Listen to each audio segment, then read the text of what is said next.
Hi guys, be the bull welcomes you again. तो stock market में wholesale लगा हुआ है। यस, धीरे धीरे शॉपिंग स्टार्ट कर सकते हो आप।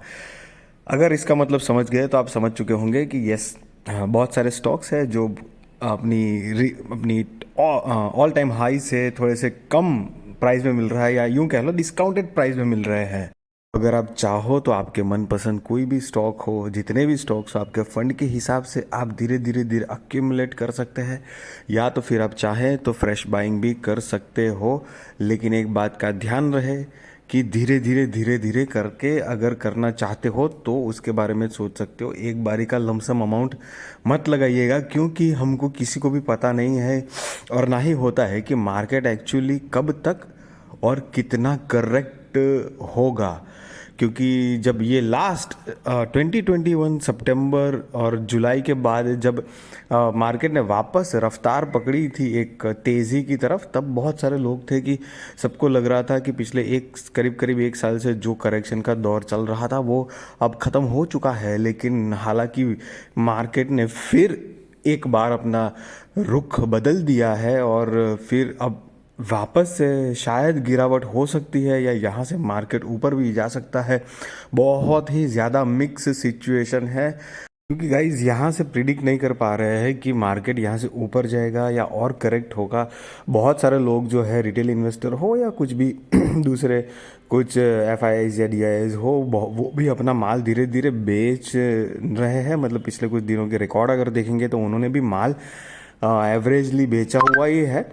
तो बहुत सारी ऐसी नेगेटिव सिचुएशन है, क्योंकि एक तो यूएस और वर्ल्ड ग्लोबल रिसेशन की जो प्रॉब्लम्स क्रिएट हो रही है, ऊपर से चाइना में कोरोना का जो महामारी का फिर से एक बार जो रुख हो गया है कोरोना वायरस के चलते, और रशिया यूक्रेन वॉर तो चल ही रही है पिछले करीब, मतलब अब धीरे धीरे करके तो एक साल भी हो जाएगा अब कुछ ही 2-4 महीनों में, तो 2-3 महीनों में।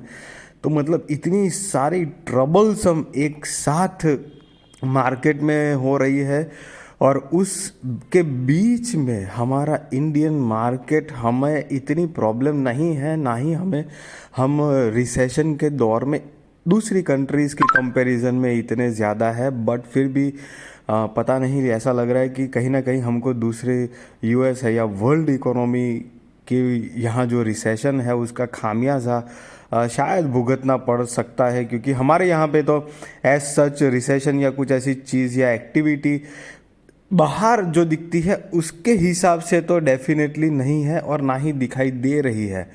बट अब देखो, जो होगा वो सबको पता तो चल ही जाएगा। बट एक बात डेफिनेटली श्योर है कि मार्केट कभी भी हमेशा इस तरह से नहीं रहने वाला है, और ना ही रहेगा कि भाई सिर्फ करेक्शन ही होता रहेगा या किसी को भी ऐसा है मार्केट ख़त्म हो जाएगा। नहीं, ऐसा कुछ भी नहीं है।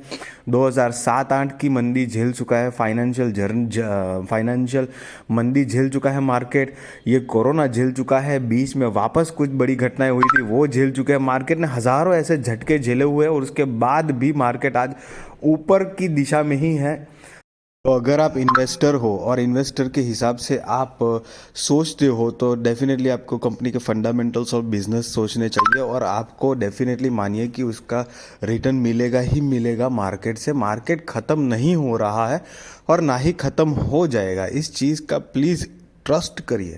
तो अगर आपके पास फंड है तो डेफिनेटली आप इन सारे स्टॉक्स में मतलब इन्वेस्टमेंट के लिए सोच सकते हैं, और डेफिनेटली आप इस गिरावट का फ़ायदा ले सकते हैं। लेकिन आप ध्यान रहे कि लमसम अमाउंट मत लगाइएगा, एक धीरे धीरे करके आप इन्वेस्ट करना स्टार्ट करिएगा। टाटा एल्सी हो गया, टेक महिंद्रा हो गया, उसके बाद वरुण बेवरेजेस अगर बात करें तो केपीआईटी टेक्नोलॉजी की बात करें, या फिर अगर हम पॉलीकैब की बात करें, बहुत ही शानदार शेयर है ये भी एक। एस्ट्रल पाइप्स हो गई, बरसों से सालों से मार्केट में जमी हुई है, मार्केट लीडर भी है। एसआरएफ की बात करें, स्पेशलिटी केमिकल्स की, बहुत ही शानदार कंपनी है, उसमें भी कोई शक नहीं है। टाटा पावर की बात करें, पावर सेगमेंट डेफिनेटली फ्यूचर है। इन्फोसिस की बात करें, एवरग्रीन कंपनी, आप सबको पता है इसका रिकॉर्ड। तो दोस्तों, ये सारे के सारे स्टॉक्स थे। इसके अलावा भी बहुत सारे दूसरे स्टॉक्स हैं, ऑटोमोबाइल सेक्टर के लगते, एनर्जी के सेक्टर के रिलेटेड बहुत सारे स्टॉक्स हैं। आप डेफिनेटली अपने हिसाब से करना, that will help you out more.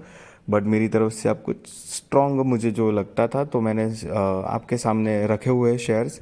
I hope ये मेरी इन्फॉर्मेटिव नॉलेजेबल वीडियोस आपके लिए कुछ काम की हो, आपकी शेयर मार्केट की और फाइनेंशियल जर्नी और भी बेहतरीन और खूबसूरत बना पाई हो। गाइस मैं एक बात बता दूं, मैं कोई आपको बाय और सेल रिकमेंडेशन नहीं दे रहा हूं, डेफिनेटली वो आप अपने रिस्क रिसर्च और फाइनेंशियल एडवाइज़र को पूछ कर करना। बट ये ऐसी मेरी इन्फॉर्मेटिव और नॉलेजेबल वीडियोस आपको पसंद आई हो तो प्लीज़ लाइक करिए, शेयर करिए, सब्सक्राइब करिए। चैनल पे नए हैं तो सब्सक्राइब करिए और बेल का बटन हिट कर दीजिए। Thank you so much.